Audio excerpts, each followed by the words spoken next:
forget it's Father's Day. I was gonna lead with that, but this is a perfect introduction. Hey guys, how's it going? Like D Money said, happy Father's Day. This is a wonderful Sunday afternoon with the boys. As always, I, Warshack, our boy D Money, and our other boy Draco are here to provide you with the highest quality, meta-breaking podcast, Hearthstone-esque information. Information. Whatever else we tangent into. Absolutely. How's it going, guys? Just another meta-breaking day, Warshack. Thank you. Happy to be here for Father's Day. Shout out to all my papas. Hope you're all having a great day.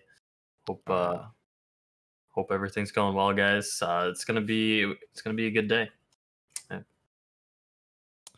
Yep, stoked to be here. Hanging out with my grandpa later and my dad, who drove 400 miles to the city I live in to hang out. So gotta chill some family later. It's been a really awesome week, but yeah, feeling great, guys. Pleasure to be here with you for the 14th week in a row. Yeah, it's crazy. Yeah, it's been good. It doesn't really feel like it's been 14. I feel like that number feels really high, but that's good then. Yeah, we've been killing it. We're consistent. 14 weeks. Wow. Yeah, it's like longer than a lot of my jobs that I worked in my life. Sorry. I do have an off-topic question.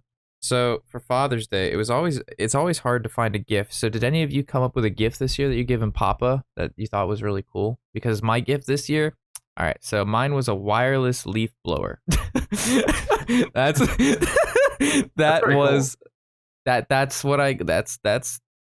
was on the menu. So what'd you guys do? I got a great discount on this thing called a Ridge wallet. I'm totally kidding.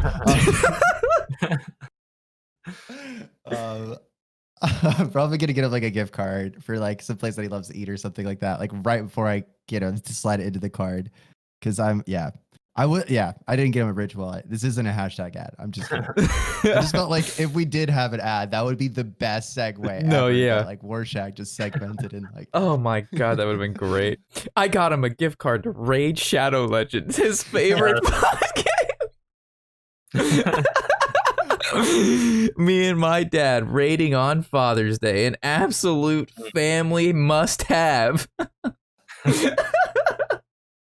Nothing says I love you, Dad, more than Raid Shadow Legends. I was drinking coffee. Stop. Oh shit. Okay. Yeah, and I don't know D-Money? I don't know if I want to say because my dad sometimes tunes into these things. I don't Oh, know. okay. Well, if it's a secret, I then didn't get it. I didn't get him anything. I'm sorry. What? Yeah,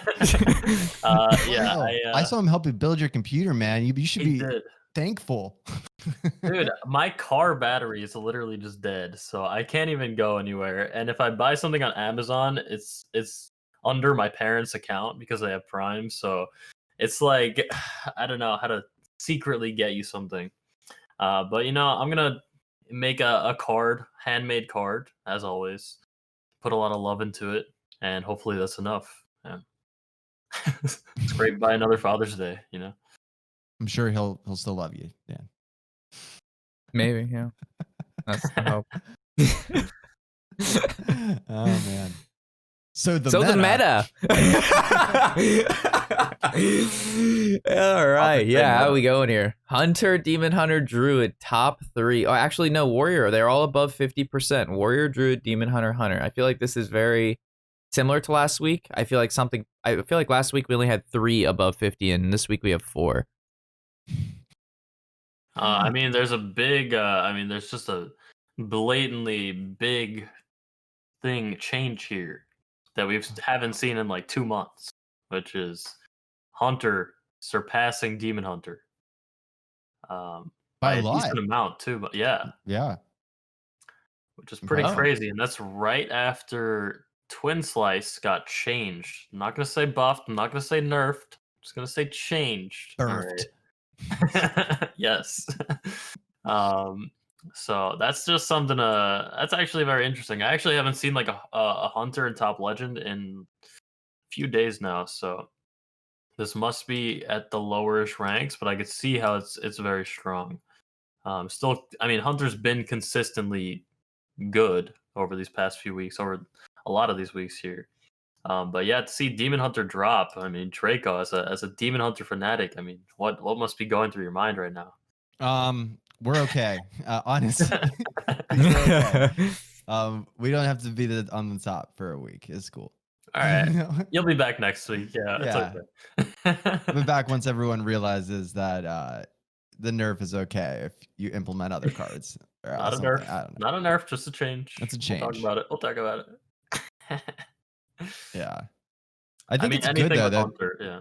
this looks like a great change, honestly. Like for a surprise balance patch week, which obviously we're gonna get into that in the next segment, guys. Where we had no one probably knew there was gonna be a nerf or a change in standard this week, and that just came out of nowhere. And now there's 4, decks that are viably over a 50% win rate instead of there being 3 like there's been consistently for a whole bunch of weeks now. So it looks like things are closer than they've ever been before. Like even Mage and Paladin in the 6 and 7 spot are only 4% lower than Rogue, and that's not even a low enough win rate to say that they're not like awesome. So yeah. No, yeah. This is good. Yeah, the middle, the Mage, Paladin, and Rogue all sitting within a point, 4 of each other. I mean, that seems pretty healthy to me. I mean, everything between basically Demon Hunter and Mage seems, I mean, that's what you want, right? Everything kind of just chilling at 50%, and that's pretty damn close. A big up from last week to this week. Shaman, I think it went over. It got over 2%. It was at 42% last week, and look at it go. Wow. It's at 44. 44.6. It's on the rise, boys. Actually, it went down, Rob. Last week it was at 44.7%. Well, I had a dream. And you ruined your it. dream. Guys, I believed it too. I'm lying. I purposely bring up the old one and then put it next to the new one that we have up, and then I look at them while we're talking about that. And I didn't mean to fact check you, but I was just like, oh wow, is he right? Oh no, he's not. Okay. All right. Well, yep. I'll be quiet. Love you, dude. No, I swear I thought it was at 42% sometime. Let me triple fact check this. Let's look back and see if that was the week before. Okay. Nope, the week before was actually at a 44%. So it's only been going down. Well, it went. Yeah. I mean, it's still, getting I guess worse. Oh, great. Oh wait, no. Okay, 1 week on the week of April 17th. That's it. So this That's was the one. What was that? That was like episode 11, I think. Yeah, it was just last week.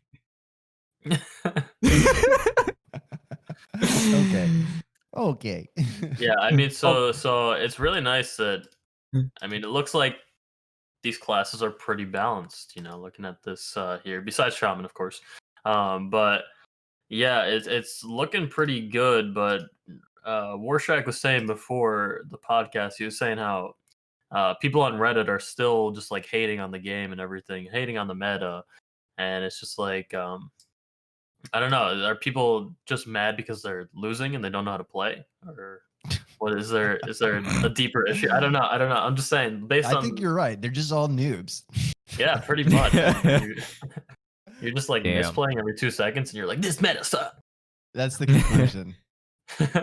No, yeah. So I feel like this meta is fairly stable. I mean, besides granted like 1 or 2 classes being at the very bottom, but like overall there's nothing like super duper oppressive like we've had in previous summers. Just like a clear, just like this is the absolute best, and it never really loses against anything else unless like it draws absolutely terrible.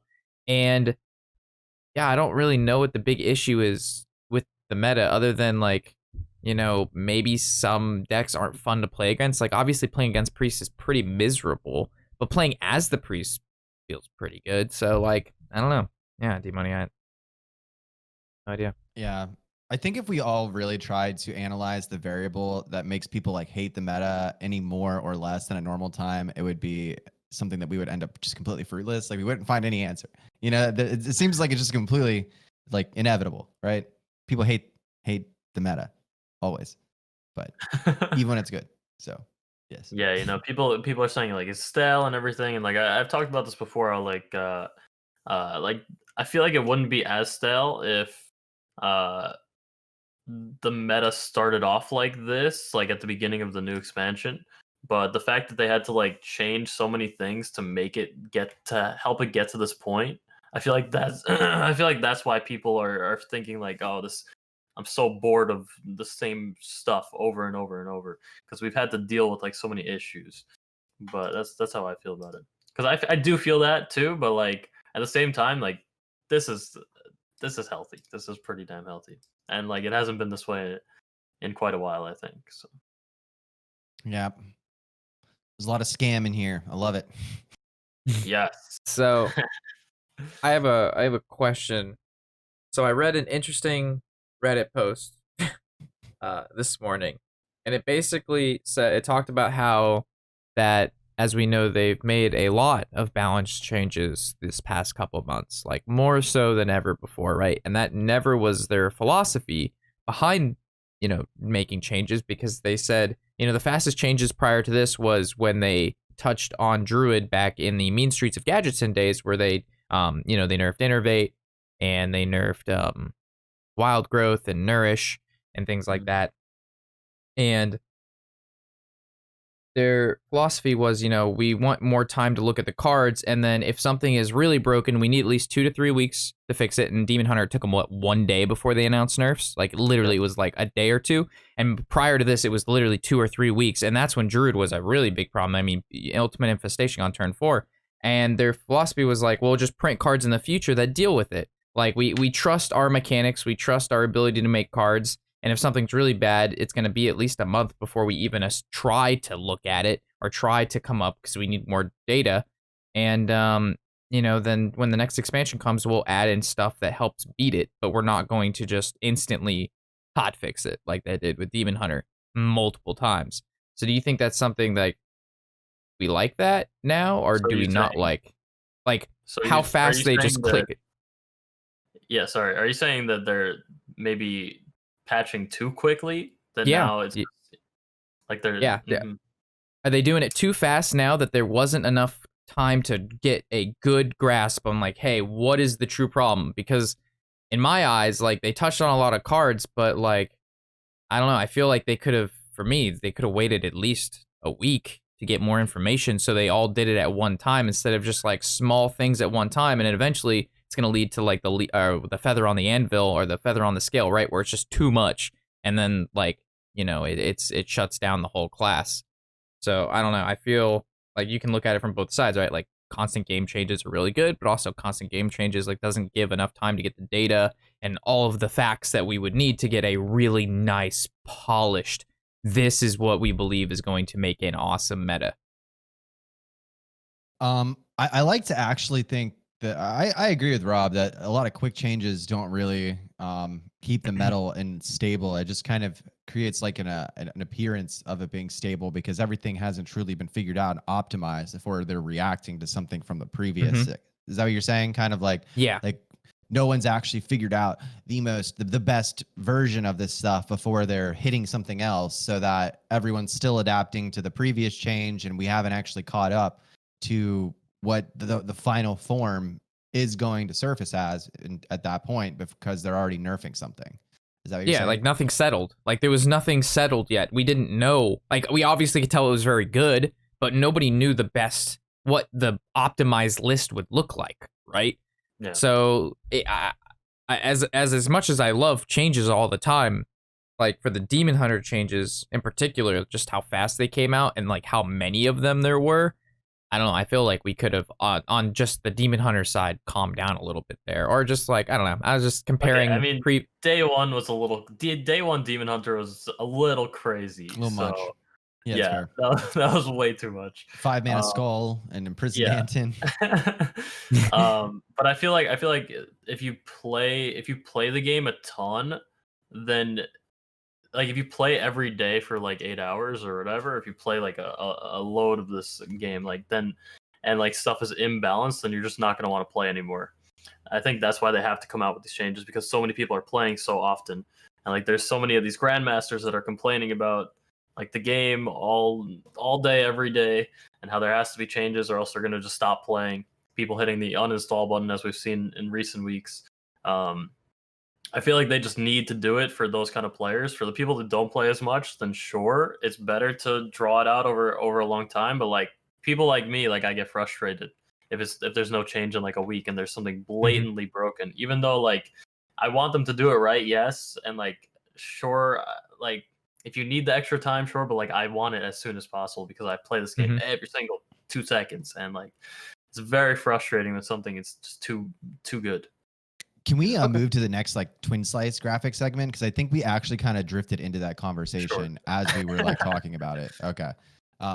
Obviously, this is kind of where we're coming from in the context. What we're talking about, guys, is that twin slice was nerfed this week from 0, or we were not agreeing to call it a nerf, right? We didn't actually agree on that yet. A change, so, yeah. I think it's twin still slice. Good.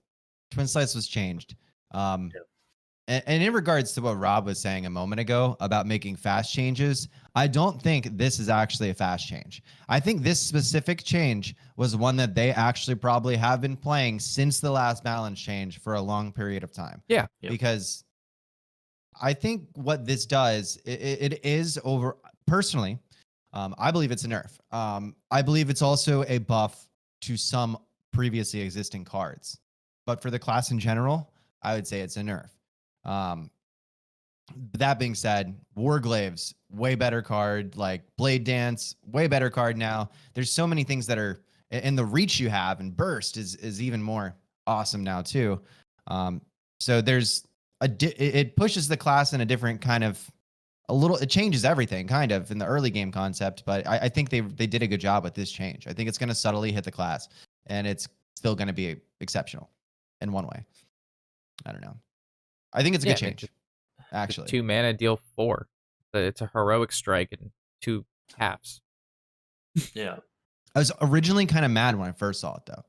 I was like, because this card was the thing that made Demon Hunter feel a little bit like it has like a rogue-esque flavor to it. Because you have a 0 mana card that can like do some damage, and you have a little extra reach that you don't have to pay for. And that's would allow for some kind of exciting plays sometimes. And we just got rid of that.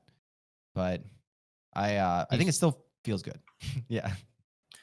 Yeah, you know, this is, yeah, I say it's a change because it's like it's a buff and a nerf, like you were saying. Like it definitely is a nerf to the beginning of like the early game Demon Hunter. Like they can't do crazy things with like Satyr and Gladebound Adept early on too.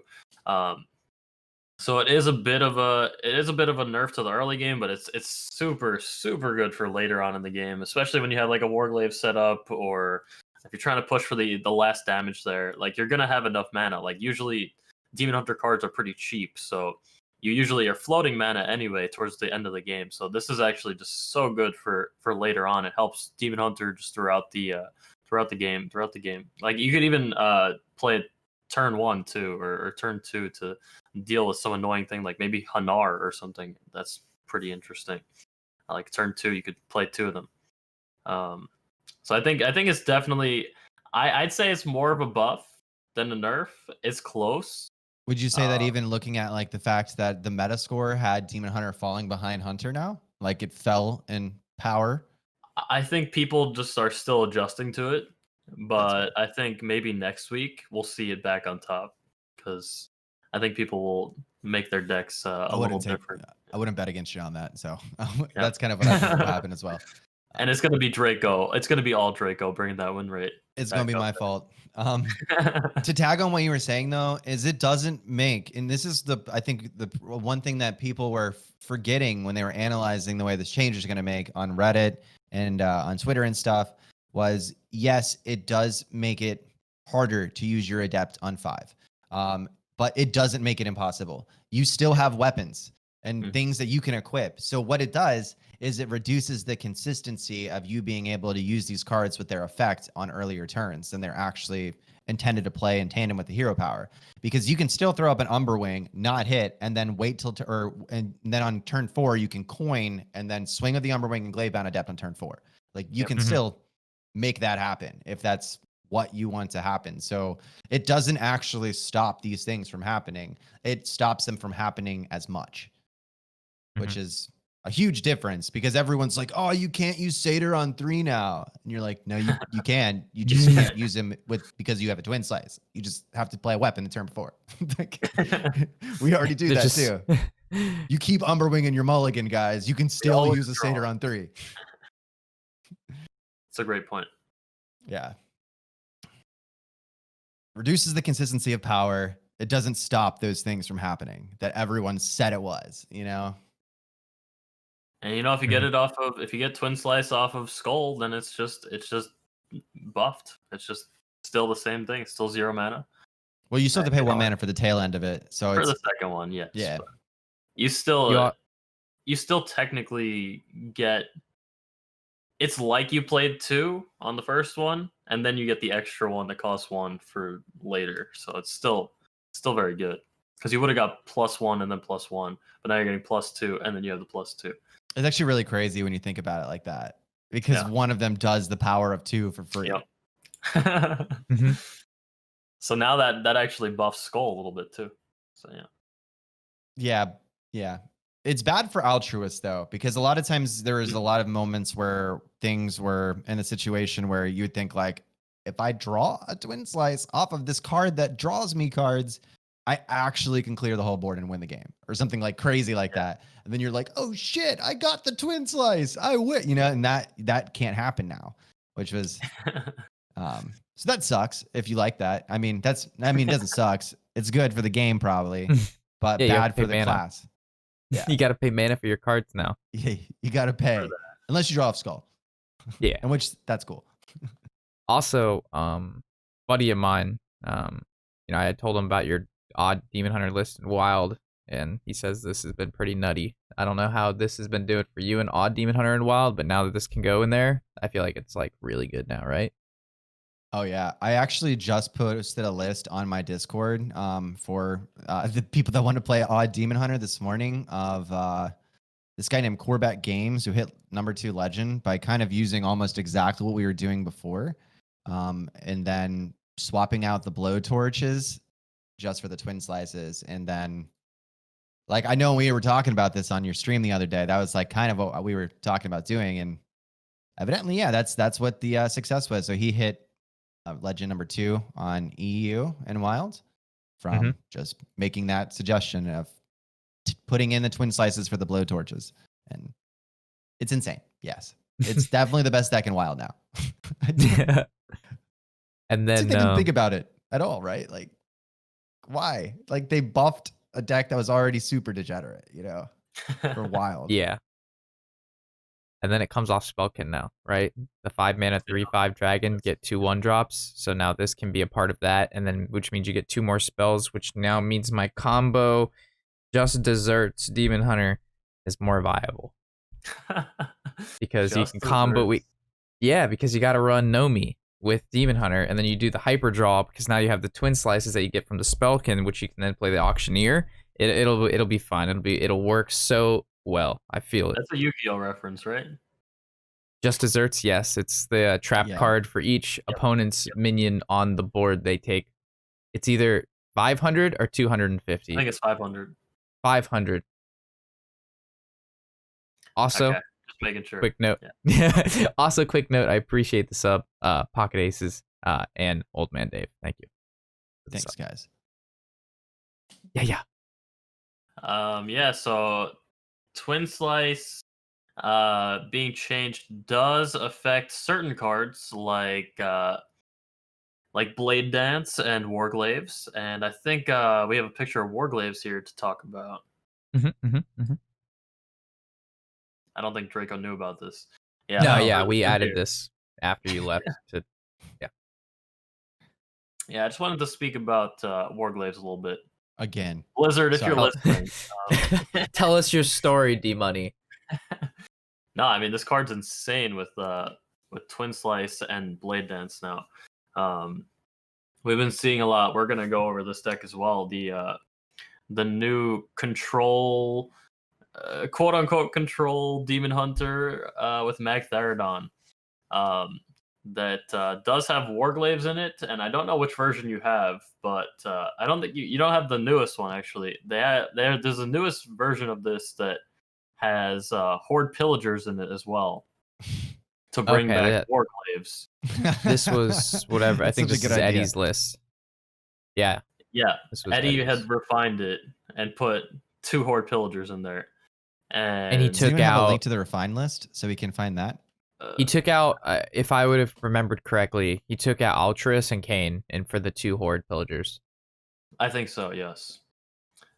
And I played against this deck quite a bit, and it's very frustrating to play against because it's just like it can do literally everything. Like it'll stay alive. There's no problem at all, and then it'll just beat you down it'll stay alive and beat you down at the same exact time. And it's very frustrating. and Warglaives with that extra, like getting 4 sets of Warglaives is just like that card is already it's already been broken in my mind since day one. And now that you have 4 of them, it's like I can't get rid of it, man. I tried putting in Cobalt Sticky Finger yesterday to like steal it so it wouldn't die and like he'll be able to Horde Pillager, but it's not gonna work, man. It's just like how am I supposed to deal with this? I need to run like 2 Oozes and a Harrison, and like I don't know. 2 Oozes, a Harrison, and a Sticky Fingers. Hell yeah, brother. Something. Yeah, I think it's actually a pretty cool list. Yeah. It's different, you know, and a lot of it feels like when you're playing it that you're playing like a Quest Warlock, because when you're playing against aggro, sometimes you'll just not let them hit your face a whole bunch, so you can like do something like Moarg, and that went into like the Soul Cleave, and you heal for like immediate 8. And yeah, it's pretty crazy. The way you can out heal the aggro decks with it, it's fun. But yeah, so like the big thing about this deck, a big thing is Magtheridon here. It allows you to do some pretty interesting things and set up some pretty interesting things as well. You can just like play Magtheridon, have those 3 1/3s on your opponent's board, and if you know that they're not going to be able to interact with them, then you can just leave them up until you really want to kill them. So your opponent is forced to like not play anything. It's pretty fucked. Wait, so explain to me. So you're saying you've had a person playing this list use the Magtheridon to crowd up your board? Yeah, so like playing Reno Mage. No, not even crowding up the board. It's just knowing that they'll die. Yeah, so they put the 1/3s on my board. I'm playing Reno Mage. I can't do anything against that except for like generate a polymorph to polymorph one of them somehow. But essentially, like they'll just not kill them off just so I can just so I'm not able to play any cards because he has a Warglaives up. So if I play them, he's just gonna clear them, and then if I play cards, he's just gonna clear those 1/3s, and then he's gonna clear my whole entire board. So like a strat that people have been doing is just not even clearing them and just leaving them up and just going face in the meantime. And then it's like you can't really do anything as the opponent, depending on your class, of course. Because you have to like kill the minions on your side of the board to play around it, because you need it to like be activated and then remove the mag. Mm-hmm. Yeah, it puts you in like such a tough spot, and it's cool from like a design standpoint, from like a deck building standpoint, but like playing against it feels horrible. It sounds like you have a specific perspective of playing against it as a person who's playing mage, because I mean, like I don't know if you would do that against against like a rogue or something. Yeah, different. Yes. Yeah, like I played this deck and I never have actually played it against a mage, so I never even actually considered that application of it. Usually I don't. Cool things that you could do with it. It really depends on the matchup. Next time I play a mage, I'm definitely gonna do that. It sounds really fun to play that kind of like cat and mouse game with like, oh, if you play cards, I'm just gonna clear your whole board. So, I mean, you can do it against other classes too, I'm sure. But you don't want to do it against Druid, specifically not Druid. Because they'll probably just savage roar you. Yes, that's true. Yeah. So it's not every class, right? But some of them would be. It's smart to do that on. Yeah, I'm a big fan of mag. I've always liked the card. Like It's just a nice, cool card. The problem is, whenever I played them, they always randomly generate polymorph or some way to transform the minion. And, sometimes they ran what is that 3-mana card that transforms something into a squirrel or the dinosaur? I had one guy play that against me. Yeah, the guy played. I was like, all right. He's like playing a deck that literally has no transformation. I'm like, I'm in the clear. Tinkmaster Overspark. Boom. 5/5 dinosaur. I'm like, the hell? Like, are you kidding me? Like, what is going on here? That's actually a next level counter. Give me some ideas here. I'm just saying, like, who plays that shit? That's why I can't have fun with Mag. Anyway. It's cool that it's good though in this list because a lot of people tried to make Mag work in other variants of decks, right? Like there was the Warlock version that they were like, oh, we can Hellfire this, we can Plague of Flames this, whatever. And then there was the Warrior list where they were like Blade Furying it. Brawl, yeah. But I think it actually is good in this context. I've won games from Mag Theridon entirely, which is crazy, but it is really good. And there's like no way to play around it, honestly. Like there's not too much, and they have so many ways to deal with it. Even without the Twin Slice buff, like it's still actually just good with Warglaves and with like Moarg plus Immolation Aura. I think Eddie's really discovered like this hidden kind of archetype potential, or behind Mag Theridon. So it is cool to see. It's just every time I've played against it, it's very frustrating from my end. But I'm sure it's more fun to play on the other end. Yeah, I know Draco's been playing a lot of it, and he's been loving it, I think.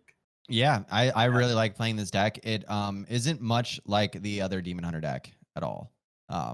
It's just completely fresh feeling, and it makes me want to keep playing Demon Hunter, which is exciting for me. Like I can play the class that I play all the time with a completely different feel that rewards like patience and removal, just like a control class.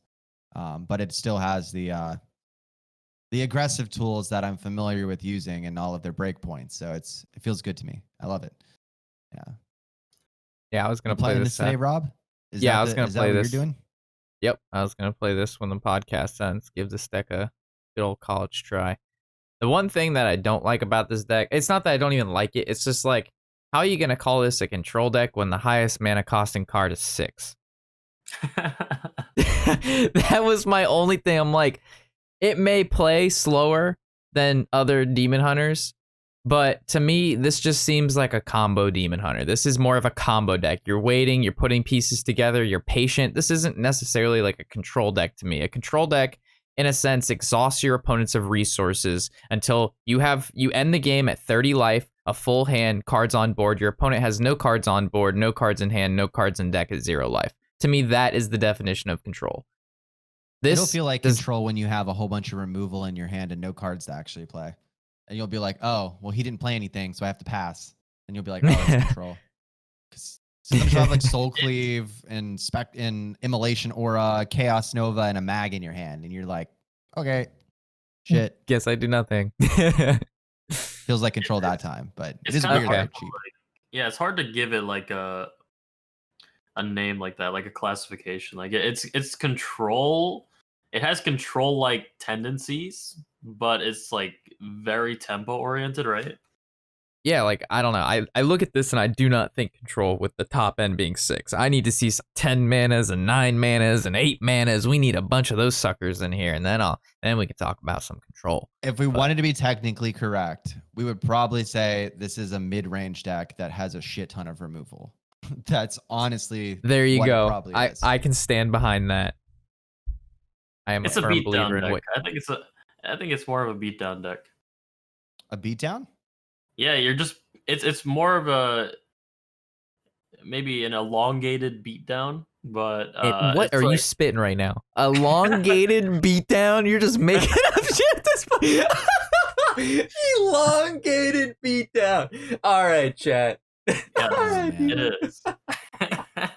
Well, that's because you're playing mage against it, and that's like the win condition against mage. Because the reason this deck is really fun is because you pivot your win condition based on what you're playing, such as if you're playing rogue or quest warlock, where you kind of adapt to what you're playing against.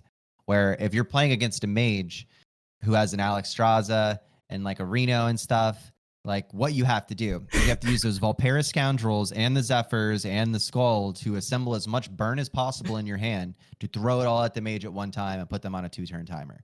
That is the exact way to beat mage with this deck.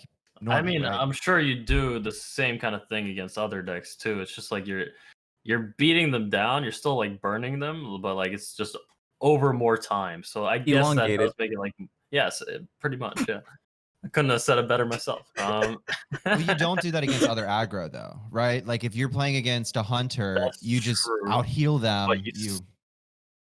I mean, you're still putting on the pressure at one, or you're still like smacking them at one point. Like, I mean, that's just Demon Hunter. Like, that's like their class identity is just smacking people with their face, you know. Yes. But sure, it's like more of a mid-rangey. I'd say mid-range is better than control classification for this kind of thing. I don't know. Yeah, I agree with what Warshack's saying with like just looking at the deck. Like this doesn't look like a control deck at all, man. Like, but it does get there. I mean, maybe Demon Hunter's cards are just so good that they don't even need to have higher costed things, you know, to make it a control deck. I'm just gonna say YouTube video title is 100% elongated beatdown. Like that is the elongated beatdown. That is the title. 100% elongated beatdown. Thank you so much for that. I'm glad you like it. It's fucking perfect. I was playing this deck with other people, and then the question they have to ask a lot is what do I do here against this? That's like a very common question when you're playing this deck list against another specific deck. You have to figure out like there's a completely different way to play like each archetype, and the priest and like the control concept is like all like the elongated beatdown. That's what you're doing like the whole time. Instead of like removing things and stuff, you draw your cards and you try to find as much damage as possible to assemble as cheap at once. And that's not what you do against like against Hunter or normal Demon Hunter or something. So, yeah. So like, what is the I haven't played the deck too much. I only play against it usually, but like it feels like the deck is good against like almost everything. So what is it bad against? Do you know? Oh, I'll tell you, Priest. Specifically Really? Priest. It's bad against Priest. I must be playing Priest wrong because I played quite a few games against this with Priest and I lose. No, it's because you're like in the top 30 and you're playing against the best players in the world playing this deck that rewards high level play.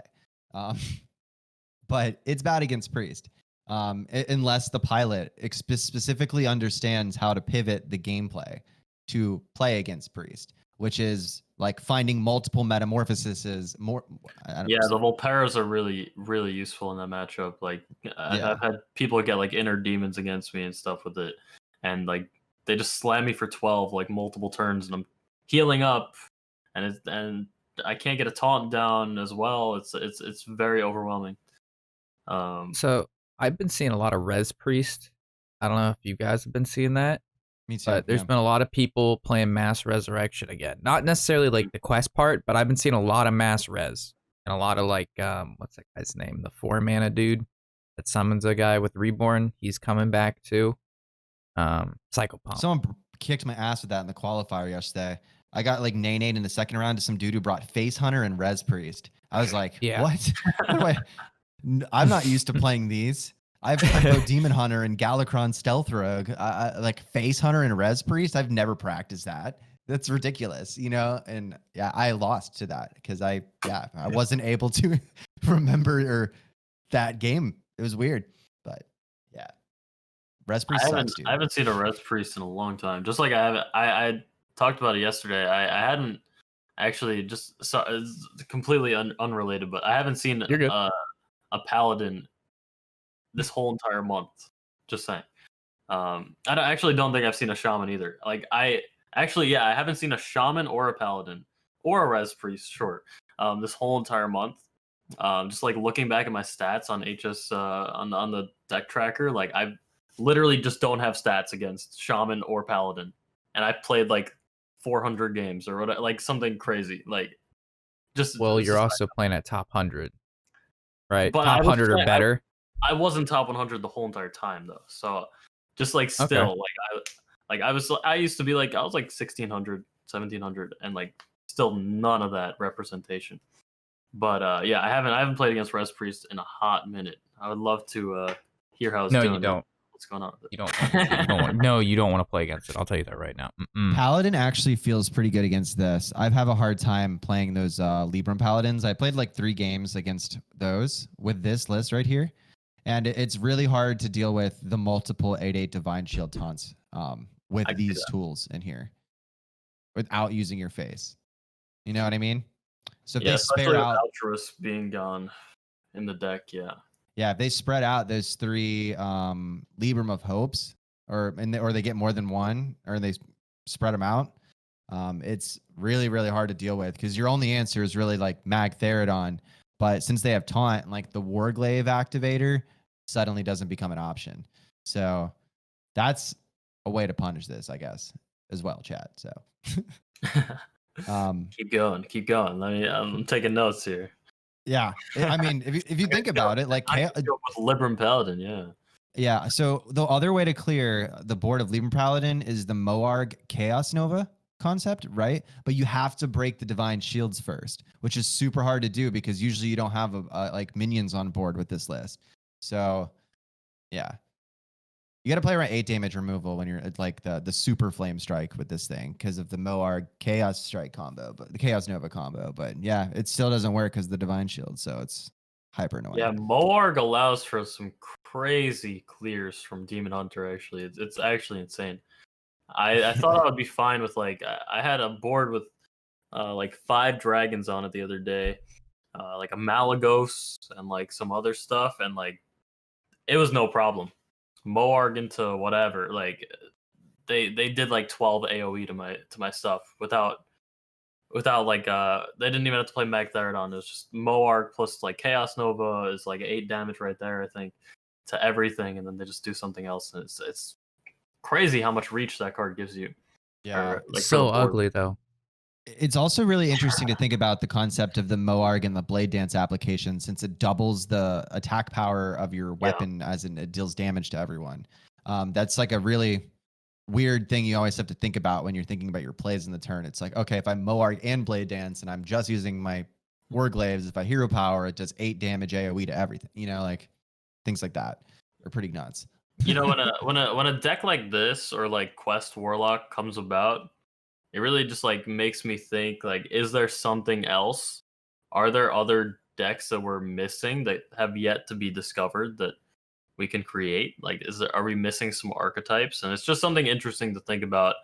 I encourage everybody to really just like try to make something else work, because you see stuff like this working and it's like, wow, this is very creative. And I wonder like what other cards are just not being used anywhere and have an actual use somewhere, you know? And a good place to start with that is taking a look at the class and seeing if there's any cards that stand out, like that are really cool or really powerful, but there's not enough support for them, and then designing the deck around that support. So this basically, he took Blade Dance, right, which is like a really cool card. He's like, how do I make like stuff like Blade Dance and like Immolation Aura better, right? And Marg, you know what I mean? And now with these pieces, you know, the deck functions, and then Soul Cleave as well. You know what I mean? Like this one card makes all of this other stuff way more viable than it was. And it's just kind of thinking that way. Like once you see the deck, you're like, oh, duh, it works. You know, it looks cool. But like before that, it's hard to, you know, deck building is definitely very hard. So Moarg is definitely the engine in this. Yeah. Moarg and Mctherodon are the things that are the creative applications that made this thing work. And it's definitely really interesting. And it does reward like really intricate, meticulous removal options. And it's hard. It's really a deck that rewards a lot of practice. It's cool. Mm-hmm. Neat. But yeah, you're definitely on point with that assessment, Rob, saying that Moarg is probably the sauce that brought it all together. Yeah, I mean, he's the one that allows you to heal for so much, because when you're making a whole bunch of Warglaives, you're taking a lot of damage because you're clearing minions at the same time, right? So if you're taking damage, because his newer list runs the Horde Pillager, you get more Warglaives, you're hitting minions, you're hitting face, you're taking damage. All right, we need to heal from that. How do we heal from that? We got the Warblades in here with the Blade Dance, you lifesteal from there. You got the Soul Cleave, we need to heal more. How do we heal more? Morg's a great way to do that. It's just, it all flows. Yeah, it all just flows. It all just, he got crazy. Yeah, it's kind of, I mean, you could maybe think like maybe he got some inspiration from Quest Warlock actually with the Moargs with Nether Breath. So it's kind of just seeing different ways that we could use cards like Moarg. You do win games that way, just like you're playing Quest Warlock. Like I've basically double Moarg, soul cleaved, entirely healed against an aggro deck and watched them concede. Like you would go from like 9 health to 30 again, and then all of a sudden, game's over. Yeah. So that's the Quest Warlock style. Yeah. Interesting. All right. Do we want to go into the Q&A? Q&A. Yeah, we can do that. All right. Doing pretty good on time, pull that up. Yeah, we're at 50-ish minutes. Yeah. All right. So if you guys have any questions, now is the time. Yes, this is your moment to shine. Yes. Father's Day edition. Yes. I was trying to think of who the father in WoW is, and I couldn't come up with anything earlier. I was trying to think of like a great way to advertise Father's Day podcast, but I couldn't think of anything great. That's true. I mean, the innkeeper probably, right? Is he a dad? He looks like he could be. Is he Brand's dad? He's got to be somebody's dad. I don't know. Maybe he birthed all of Hearthstone. Uther's a dad. That's a good point. That's a good point. I'm trying to think. I don't know. I don't know the World of Warcraft lore, so. You don't play the game, right? DMoney? You don't play WoW? I used to play it a lot, but I'm someone that never pays attention to the story at all, and I just just kill shit. Skip through everything. Yeah, I just like to kill stuff and level up, you know. Yeah. All right, so you're like me. Cool. So yeah, Paladin definitely should be favored against that Demon Hunter list. If you are seeing a lot of those, I definitely recommend practicing that. Your Libram Paladin skills.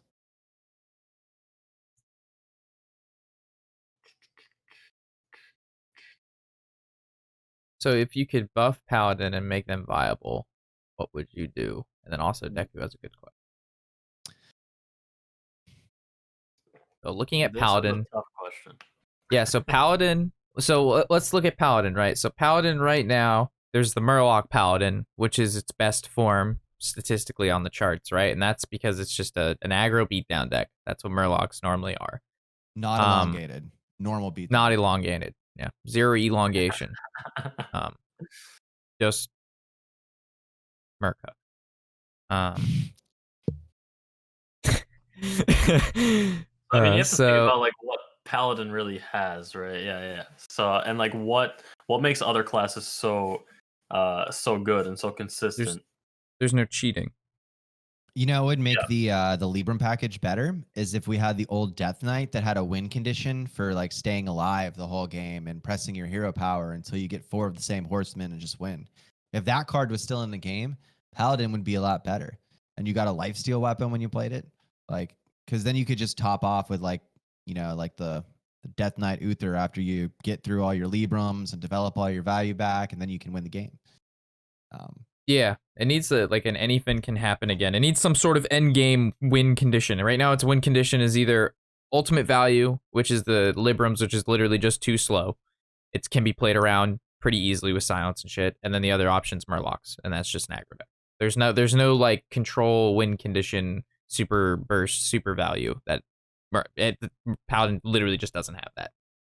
So that's consistent. Yeah, and the Holy Wrath is such a huge deck building concept that like even saying like if Shirvallah was still in, that would make Paladin work that wouldn't probably do that, because then you couldn't run the Libram package because entirely. You know what I mean? Because then it would mess with all of the cards that you're drawing and swapping things with. And Yeah, I don't know. Just the current archetypes, it's hard to say like what they need, because I think they need just like multiple things. I don't think one card would be enough or something. Like I don't know. They need some kind of they just need some sort of direction. Like we've talked about it in the past, how like they have some Murlocs going on, they have some dragons going on, they have some Librams going on. You know, there's so many different ways you could go about it, but there's no like concrete. There's not like a Actual lot of support. cards for one. Yeah, there's not a lot of support for one archetype in general. It's just like multiple archetypes being supported like half-assed. They all suck. Yeah, they all suck. Besides Murlocs. Answer Dolphin's question. We specifically don't want to have guests every week because we like doing it, the three of us, kind of as like the normal thing. So we like having guests as like a special occasion. So we're not going to have guests every week, even though we gotta keep you guys wanting more. You know, we gotta make you want it. We gotta tease you a little with those guests. You know, you can't just like spoil you every single week with a guest. Yeah, we could probably line it up to have a guest every week, but I kind of like having the three of us as like the what is the word? The control, right? The like three amigos. Yeah. Oh yeah. Daku's question. Yep. He goes, I've seen some people in chat saying that the twin slice nerf is definitely just a nerf. Could you guys explain once more? So, I mean, Draco could give. I think he's the best suited to answer this. Yeah. So the fact is, twin slice does more damage now. So for essentially, if you play all your twin slices in one turn, it's 4 mana. Give yourself 8 damage. So it becomes like a cheaper like inner demon essentially. Yeah. So that extra reach that you can throw into your turns with other cards that have synergy with attacking sometimes allows you to have that exact extra attack value that you need to clear your target that you weren't able to reach before. Like if your opponent plays a Battle Fiend, and this is a Demon Hunter mirror concept, but if your opponent plays a Battle Fiend and a Sidekick, it has 4 health. And beforehand, on the opponent turn, you couldn't kill it if you had a Twin Slice and a Hero Power. That wasn't enough because you only got 2 damage from both Twin Slices, and your Hero Power got you to 3. But now you can just go Twin Slice, and remove it. And that applies to all of the other classes too. So you have this extra reach that you can just throw onto your weapons or whatever that just allows you to get out of situations that someone could have been potentially throwing you off when before. So yeah, it's not a flat out nerf because now you have a little bit of extra reach, and especially that's huge in the early game. Yeah. Yeah. So, in I guess a nutshell, the extra damage weighs about the same as the additional mana cost now. So yeah. They kind of like equal each other out. You pay more mana, but you do more damage. So it's a nerf in the sense that it costs more, but it's also a buff because it does more, and they weigh about the same. So. Overall, though, you could probably say it's a nerf too because of the way the mechanic of Outcast works. Because since you're always trying to manipulate where the cards are in your hand, and you have to pay for the card, it makes that actually something you have to think about in your turn. Because like you would before get like a 0 mana Twin Slice on the left, and then an Outcast card right next to it, and then you think like, you know what, I'll just keep this because I can play the Twin Slice whenever I want to move the other card over to the left. Where now you have to think about when you're going to actually have the spare mana to use that Twin Slice. So that completely nerfs the whole hand management concept in like a very subtle way for the whole time. But a huge implication of, super subtle, makes a big difference though, you know? All right, we want to knock out one more question? Yeah, one more. All right, give us one more juicy question, guys. What do we got in the bank? What's on the menu? What's the Twitch chat special?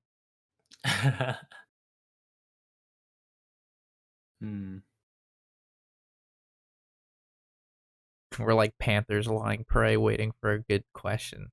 You do when both, it has to be Brox. You pounced. adapt the situation to what's going to be the most valuable for you in that situation. It depends on the match. Dragon, asking some good questions. I like this question. Read it aloud. I shall. If Shaman got a rework like the Priest, what cards would you change from their classic set, and how? That's an interesting question, actually. I like that. All right, I have something fork I've lightning. always wanted about this. And that's the lightning storm. The overload is way too punishing. It's It's the worst one ever. I hate that card. It's the worst AoE in the fucking game. Lightning Storm tilts me so hard because the difference between 2 damage and 3 damage is very significant. And how much impact do you have on this? Very significant difference in damage. You have no impact. But you know what impact? 2 overloaded mana crystals impacts you a shit ton, but I don't care. Half the time it does 2 damage. It don't even care. But those mana crystals, I care about those mana crystals. So, one star card, gambling. too punishing. Mm-hmm. I agree. Lightning Storm.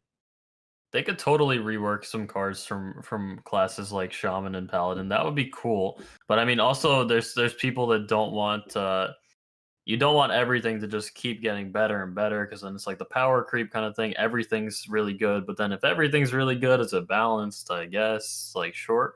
But it's kind of like if you're changing cards from from multiple classes like that, then it's like you're changing the whole entire game. And like, I don't know if they should go too crazy with it, but that would be very cool. I have no idea what cards. I love they the should idea. Bring back Evolve, yeah. What about 2 mana Farsight? Draw a card, reduce its value by 2. Literally anything. That card is so ass. We have to play it because we have no other option. But do you know how bad it feels when you Farsight into like a Witch's Brew or like a Mutate, or you just Farsight? And actually, if you just Farsight in general, it feels bad. There's no. It's just, oh my god. I bet if you made it cheaper and then just like didn't make it give you the same reduction, it would just be way better for cycle. You know what I mean? Yeah. Like you could just even generating more of those would be good. 2 mana reduce 2, that works. Yeah. And then like Lightning Storm, if it gave you 1 overload and did 3 to everything, that would be like similar to Breath of the Infinite, right? Except worse. Kind of. It would still be worse. But that's a classic card. I mean, it's 1 extra damage, and like overload can sometimes be a good thing if you have cards that synergize with it. Like or 2 mana, deal 2 damage, overload 2, 2/2/2.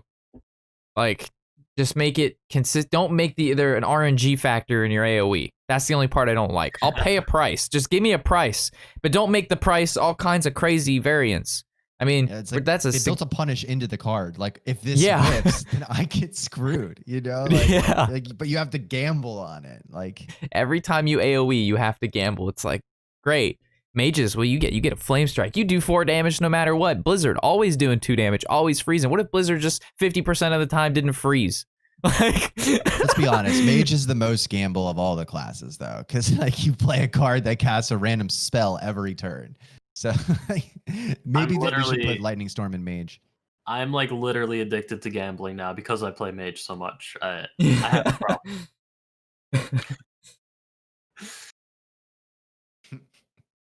Yeah, that's really interesting to think about, though. I mean, the way that they reworked Priest is like adding new cards too, so there'd be a lot to really think about, and like a lot of concepts that you'd have to like create yourself. So that could be cool if they would do something like that.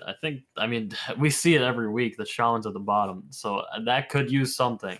And like Priest was struggling too before they gave them that big overhaul. But I mean, we also have no idea what's planned for like the next expansion and everything. So maybe they're just giving Shaman just OP cards. I don't know. I could see it. But yeah, but when I think about like the class redid, like redo or card changes like they did with Priest, I think of like what they do in like League of Legends, where they go back to like some original champions that were made in the game and they just like kind of refresh their kit. That's kind of what they did to Priest. Like they took some of the most boring basic cards from a class that wasn't doing well and they gave it like a fresh new, haircut. or whatever. So during the quarantine, goddamn, that's impressive.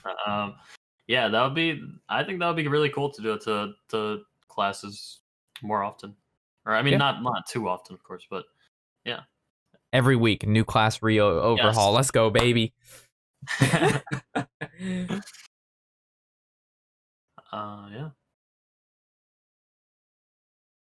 I think we answered the question. I think you guys killed it. Just like lightning storm doesn't kill my opponent's minions. Anyway, so thank you guys for joining in another podcast. It's always a pleasure. Thanks for hanging out.